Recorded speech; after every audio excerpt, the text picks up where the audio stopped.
Upacara pemakaman kenegaraan Ratu Elizabeth II telah berlangsung di London, Inggris sekira pukul 11 waktu setempat atau pukul 17 waktu Indonesia Barat pada Senin 19 September kemarin. Ternyata upacara pemakaman Ratu Elizabeth ini sudah direncanakan dengan matang sejak 50 tahun yang lalu, tepatnya pada tahun 1960-an. Diketahui rencana pemakaman Sang Ratu selalu diperbarui 3 kali dalam setahun. Hal ini untuk memperhitungkan setiap kemungkinan keadaan. Sebagai pemimpin monarki Inggris, prosesi pemakamannya sudah bisa dipastikan akan berjalan megah dan spektakuler. Terlebih, Ratu sudah bertahta selama 70 tahun. Persiapan pemakaman Ratu juga mempertimbangkan segala komponen yang disertakan, termasuk pelibatan anggota kerajaan dan pemerintah Inggris.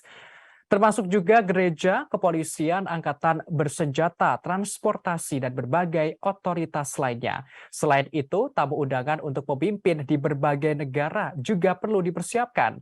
Kini perencanaan masif dan mendetail tersebut akhirnya terlaksana setelah Ratu Elizabeth II meninggal dunia dalam usia 96 tahun. Dalam acara ini sebanyak 2.000 tamu undangan hadir.